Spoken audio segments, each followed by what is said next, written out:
Hi mga Lodi Cakes! For today's video, ituturo ko sa inyo kung paano ini-edit yung ganitong video. Pwede mo pagsamasamahin yung 3 video clips in 1 frame with scrolling effect.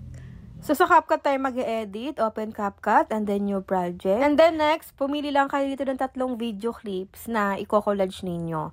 Pipindutin nyo lang yun isa-isa. Ayan, 3 lang. Tapos makikita nyo sa baba, may collage dyan. Pipindutin nyo itong collage. And then yung gagamitin nating layout, dapat itong 3 pa-landscape na to.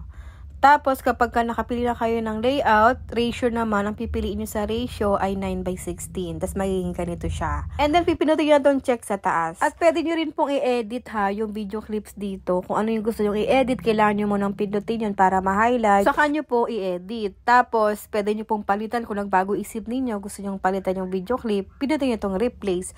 Pwede nyo rin pong i-rotate and then i-flip yung video clips dito. And then, pag okay na, pipinutin nyo na itong check sa taas. And then, pipinutin nyo naman tong edit mo na nakalagay sa baba. And then next na gagawin mga Lodi Cakes, pipinutin nyo tong balloon icon para lumabas po yung 2 pang layer na video clips, ganito. And then next na gagawin, kailangan nating i-trim yung haba ng mga video clips natin dito para pantay-pantay lang sila. Kasi yung duration ng first video, second video, and then third video ay hindi magkakapareha, kaya kailangan natin ditong i-trim.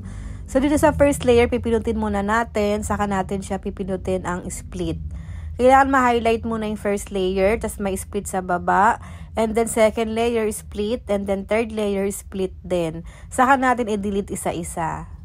Ayan. So pag na-delete na mga Lodi Cakes, okay na siya, magkakapantay na yung duration ng video, i-export na natin. And then pagka-export nyo, new project tayo ulit mga Lodi Cakes, kasi magko-collage pa tayo ulit dito ng 3 video clips.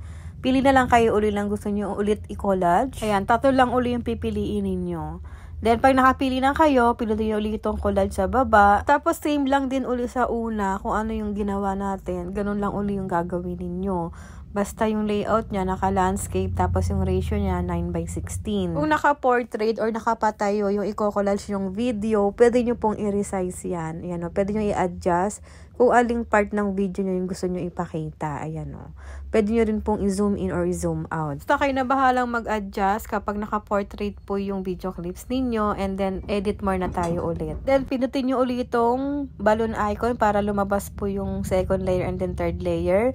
Tapos, iti-trim natin siya ulit. Dapat pantay-pantay lang po yung duration ng video clips. Iti-trim ko ulit, split and delete. Then, after yan, pag okay na, pantay-pantay na po yung duration ng video clips, i-export na natin siya ulit. And then, next na gagawin, para naman magkaroon siya ng scrolling effect, ganito yung gagawin natin. New project tayo ulit, tapos i-select nyo dito yung 2 kaninang in-export natin. Huwag nyo pipindutin yung collage, add na yung pipindutin nyo dito. And then, next na gagawin, pindutin nyo muna tong first video para ma-highlight. Saka natin lalagyan ng keyframe dito sa pinakaunahan ng first video. Para maglagay ng keyframe, makikita nyo may diamond icon dito, pipindutin nyo, tapos magiging negative diamond siya, tapos magkakaroon ng red diamond dito sa pinakaunahan ng first video natin. And then next na gagawin, i-move natin tong playheads, dito tayo sa last part, and then dito tayo magdadrag pataas. Pinutin nyo itong screen, tapos i-drag nyo pataas hanggang sa mawala siya dito sa screen, pero make sure lang na dapat kita pa rin yung lining na blue dito sa taas, ganito.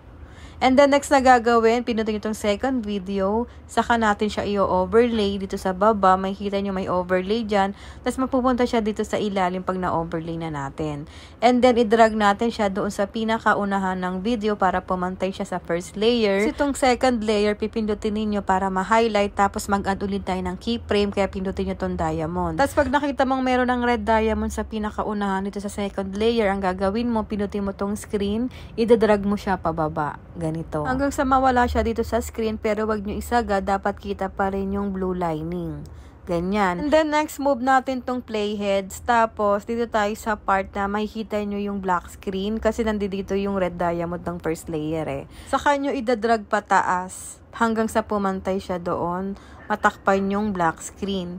Kasi dapat mga Lodi Cakes, yung first layer na keyframe, ito 'di ba yung red diamond sa first layer, ito naman yung sa second layer, dapat magkapantay sila. Yan. And then pag okay na, export na natin yan. At ito na yung result ng inedit natin. Kimi no naka ni aru